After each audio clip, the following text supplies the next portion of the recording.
Coming up on the premiere episode of The Skeptologists, we've assembled a world-class team of doctors, scientists, and critical thinkers to investigate amazing phenomena that surround our lives. Tonight, our team will cover two subjects. Do the tools that ghost hunters use really work the way they are shown? And what health benefit does wheatgrass juice have? They will investigate the claims and put them to the test to find the truth.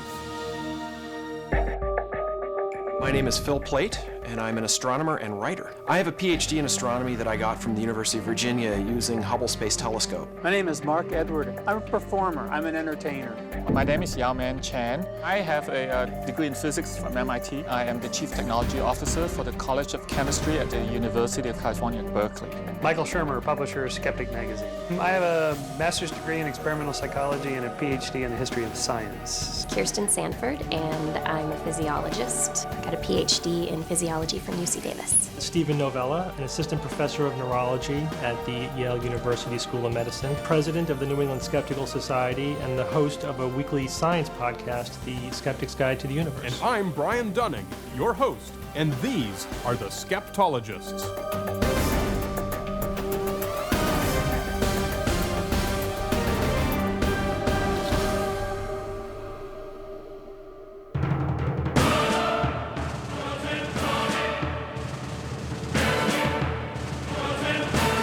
Assembled in a remote location in Los Angeles, our team of highly trained and educated thinkers prepare to analyze two subjects that are widely misinterpreted by the public.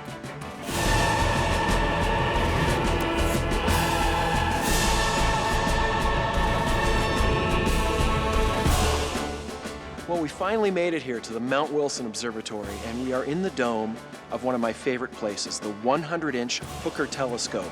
It's one of the grand dames of telescopes on the planet.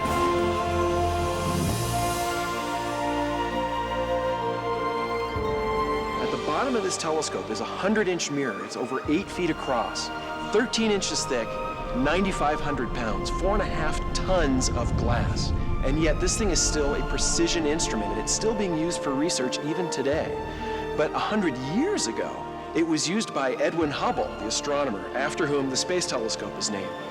And he used this telescope and gave, really, humanity our first sense of scale of the universe, that our galaxy, the Milky Way galaxy, is not the entire universe. It's actually one of millions and even billions of other galaxies.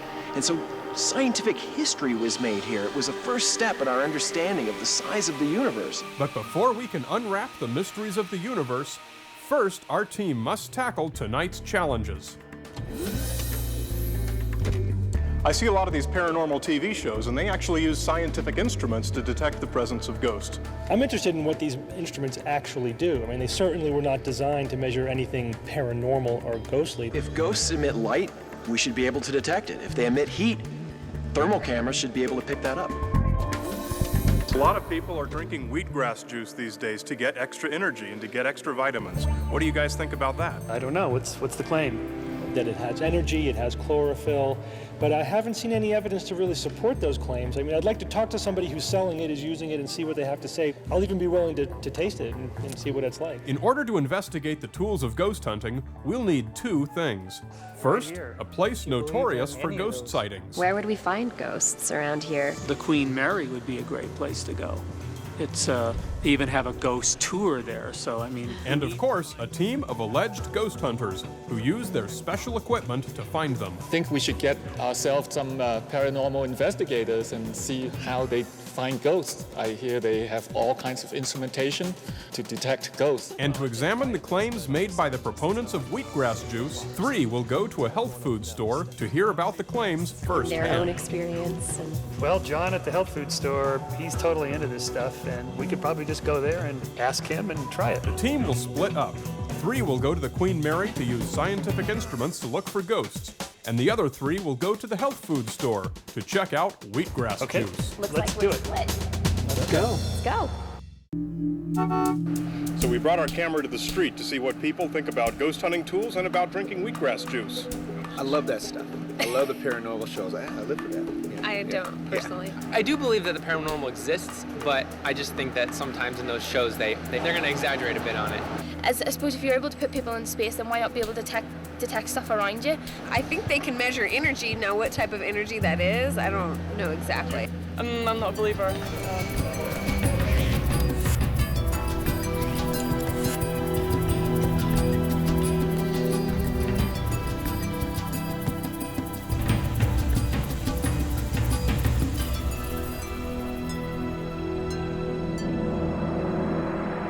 Queen Mary, here we are.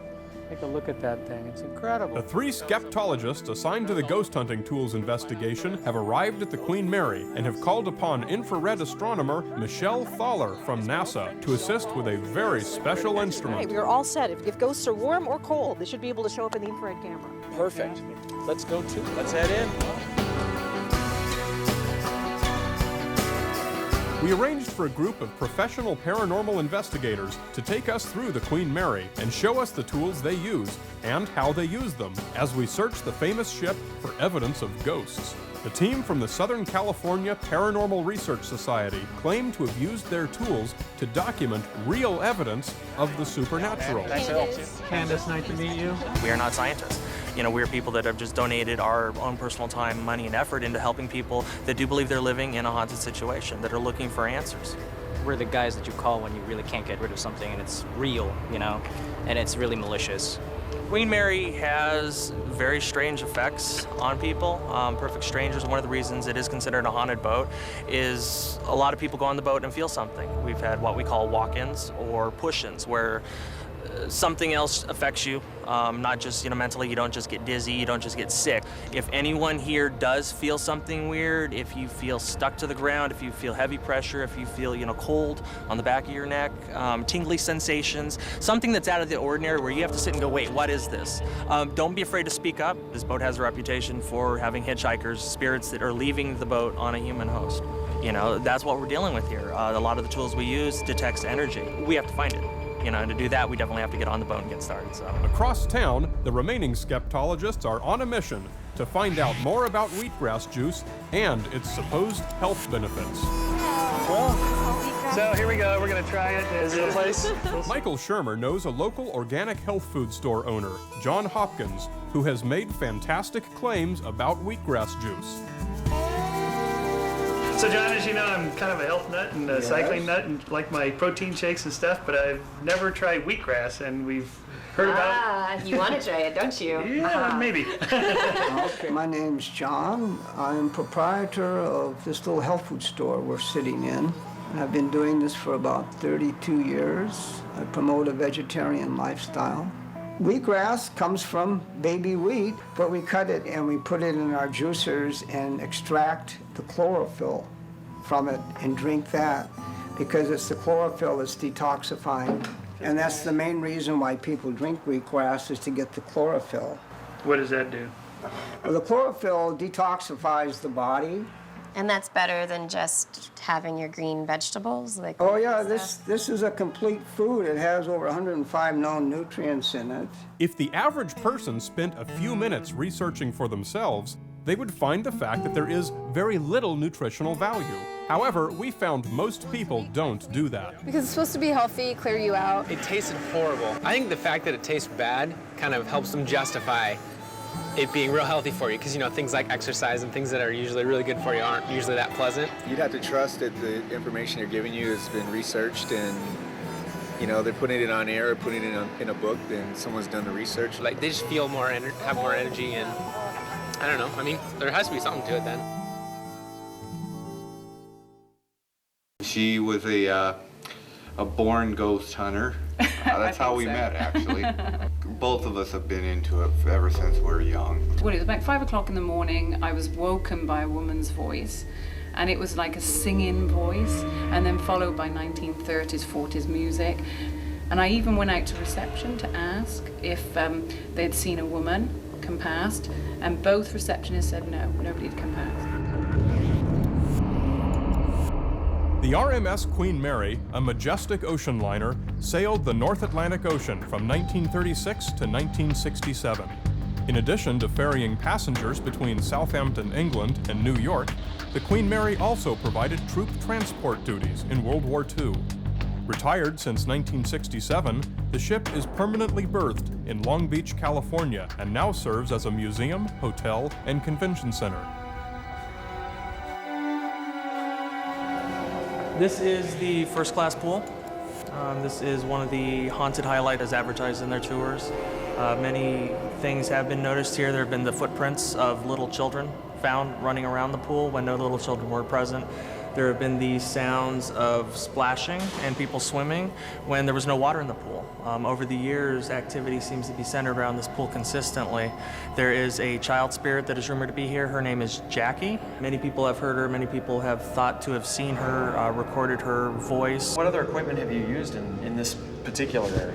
There have been EMF and compasses that react in the pool at different time periods, different locations. It's almost like a moving energy that you walk into it and it will spin your compass. And you walk out and it'll stop, it'll level back north. So have you observed it yourself? Have you walked around here with compass? And we have set it down and walked away and come back and it is actually switching.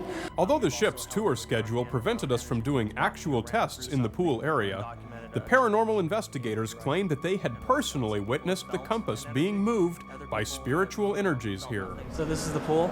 Let's go take a look at the engine room. There's some stuff in there that I'd like to show you. While the Ghost Tools team climbed down to the engine room, the others are learning about the apparently heroic qualities of wheatgrass juice. Well, they call wheatgrass a superfood because it provides about 105 different nutrients. It is full of vitamins and minerals, enzymes, antioxidants, amino acids for building protein. And again, the primary ingredient, chlorophyll, is very close to hemoglobin in structure. When we ingest the wheatgrass, the body converts it readily into hemoglobin. Like our blood, hemoglobin has an iron molecule in the middle of the molecular structure. Yeah. In wheatgrass, the carbon molecules center around magnesium. And there's just that one elemental difference there between the magnesium and the iron. When you drink the wheatgrass, your body immediately turns it into hemoglobin. How does it do that? Well, the magnesium is replaced by an iron and it becomes hemoglobin then. So how widely accepted do you think this is, and why isn't it more generally accepted? Science just has a skeptical eye about the merits of anything that's natural. They rather have us using pharmaceuticals to cure ourselves. This is a logical fallacy that the team chose to ignore for the moment. John claims that the folksy cure is a better alternative. Sometimes folksy things turn out to be, bad, so... That's true. Like, how would we test it? Well, you could make some wheatgrass and... Try it? Try it. Okay. Yeah, we'll give it a try.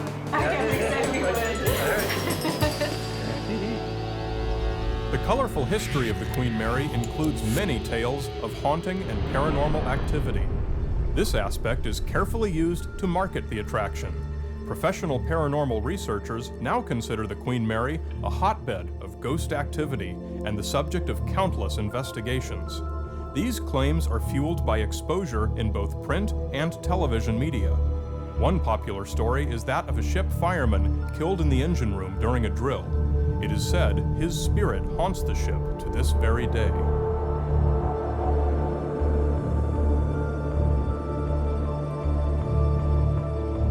Okay, so everyone watch your step. This is door 13. There was a gentleman named John who was stepping through the door. These doors would automatically open, automatically shut. He got caught by the door and was crushed and passed on. Rumors have it that he is still here. People have described hearing the machinery come on. People have said that they felt a really disgruntled spirit. I'm claiming that I hear engine sounds now. Yeah, that's probably a generator, although one of the tour guides has stated that when she has been down here before, she could call to John and he would respond. He would actually kick on certain pieces of machinery. John, is that you? If it is, can you make a noise or a clank?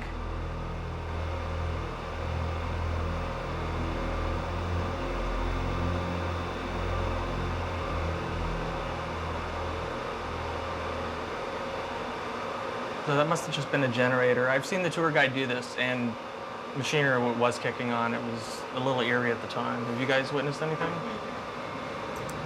After the skeptologists allow the paranormal investigators to discuss the mechanical operation of the ship and whether or not there are ghosts in the machine, they discuss a suitable location to conduct a more detailed examination of the ghost hunters' tools of the trade. Is there a location on this ship that would make it easier to set up such an experiment? We have access to the boiler room where it would only be our group. It would not be the public coming through, and we'll have more control than we would have in this situation. Well, that sounds perfect. As a matter of fact, the other 3 skeptologists are supposed to meet up with us, so that sounds like that's the place to go. Then let's go. Thanks. Will the ghost hunters' instruments show our team evidence of the supernatural? Find out when we return to The Skeptologists. At the organic food shop, the skeptologists investigating wheatgrass juice have decided to try a shot of the green liquid. It smells like grass. It smells like fresh cut grass. Yeah. Okay, hold it in your mouth and kind of swish it around so it mixes with the saliva. And then you want to swallow it slowly. Okay. Okay, you just, Should I try it's it? not a shot of whiskey. What you All right. just, okay. Is this gonna make my teeth green? Yes.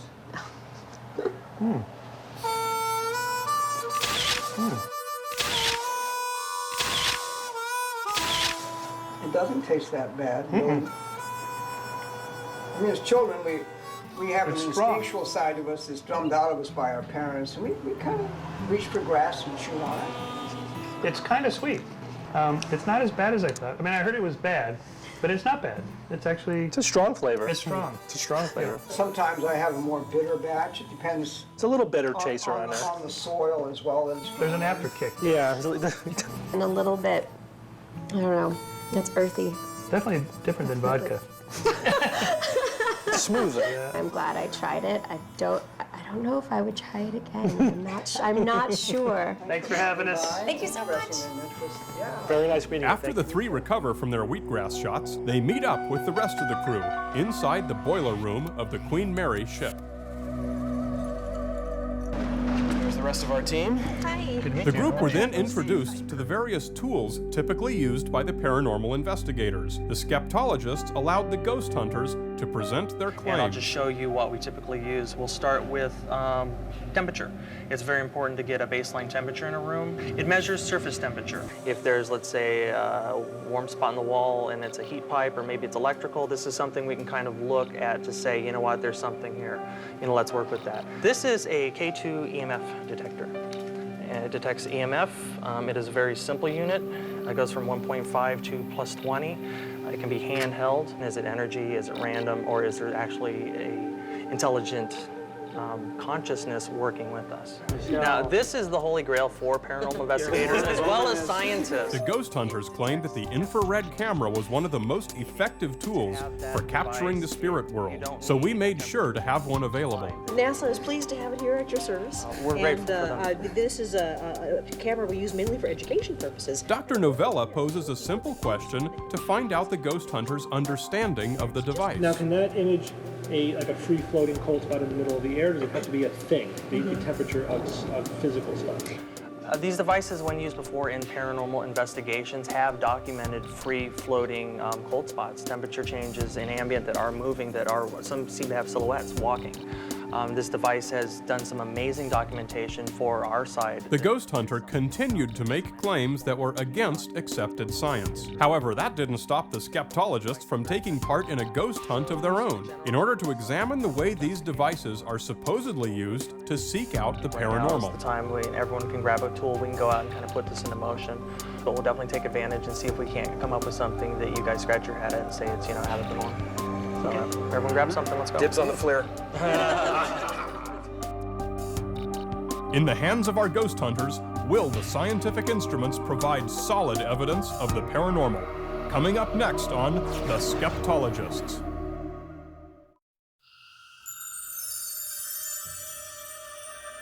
In the dark, lowermost level of the Queen Mary is one of the 4 boiler rooms. The boilers themselves were removed years ago, but the aging structures that surround them remain, creating an atmosphere perfect for hauntings. It is here that the investigators led our team to search for evidence of the paranormal. This is more on the creepy factor of things. The FLIR, or Forward-Looking Infrared Camera, on loan from NASA, was used to seek out the elusive spirits from the dark, cavernous voids of the ship. For those playing along at home, I actually have the feed from the camera in this one as well. So we are recording this. And I would like to say that if some entity does attack me and I fall on the floor collapsed and convulsing, do not stop rolling the cameras. I'll be fine. This camera is said to be the holy grail of ghost hunting tools, so we asked NASA to provide one, to give our ghost hunters every opportunity to demonstrate how this device could capture the paranormal. The infrared camera gives the team the ability to see hot and cold spots on the ship, not visible to the naked eye. You can see some. It's funny because since this is just thermal imaging, it's hard to know exactly what we're looking at. For example, when you went up, there was a hot spot. Go up and to your right. There it is, right there. What's that? Looks like a light hanging down. That's right. But there's nothing there. In optical, we'd have to get a light shining in there, but there's something warm hanging there. Oh, yes. Yeah, you're right. It's almost as if the light is glowing, even though There's nothing on there's in there. nothing on. Oh, I do see something hanging there, and it does look like a light bulb. A ghost hunter might scan a temperature sensor across one of these hot spots and conclude there was a ghost. But with the FLIR, we see that the hot spot is merely an electrical device that's part of the ship, even though it's not easily visible to the eye. With this special camera, a whole new world of temperature reveals itself. Our paranormal investigators remained somewhat quiet. You see our investigator, there's a bright spot over there. Although the team didn't see anything that they would call a ghost, the inner workings of this historic ship certainly took on a life of their own. It is what looks like a fire alarm, and that could be what that is.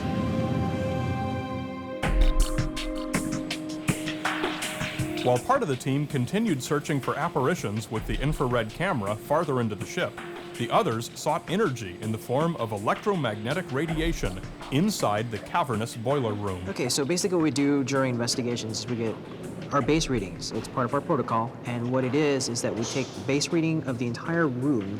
We make note of anything that, well, sets off our EMF. Many paranormal investigators claim that ghosts emit EMF radiation, and that handheld EMF meters can detect their unearthly presence. The Skeptologists asked the ghost hunters to demonstrate their technique. Start, because if there's nothing else, and we've ruled out any physical evidence of there being something else, then we could potentially start collecting evidence. This room should be very electrically quiet. This room is completely surrounded by heavy metal, thick metal, and so we are shielded from any stray electromagnetic signals that come from satellites, from television stations, and so on. So we should see nothing. Yeah, during an investigation, this is basically the ideal setting. It's electronically dead, there's nothing, we got a flat baseline. It's perfect.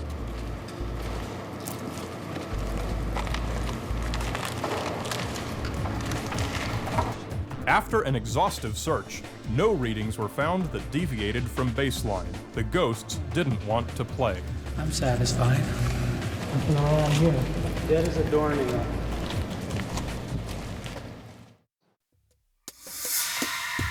I was really impressed with the paranormal investigators. They seemed to have a grasp of like when they were actually finding something that was maybe a natural phenomenon as opposed to something else. The question is, what would that something else be? Right. Supernatural versus natural. I guess if I allow myself to be spooked a little bit, this would be a place to be spooked.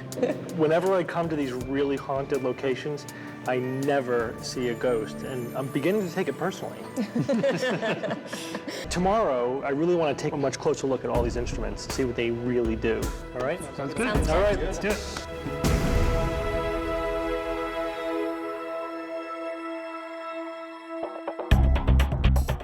It's a nice little flat there, huh? How's it going? I think we're all set up for you. Good. I haven't any idea if it did anything for me. It doesn't sound so skeptical to say I liked it, but I did. I liked it. I didn't like it very much. It didn't really sit well Yeah? with me. Kirsten didn't like it either. She can't be here. She's at a conference, but I know yesterday she said she wasn't liking the wheatgrass. Yeah, John, very sincere, means well. His, heart and intentions are in the right place, but unfortunately, he's just full of misinformation.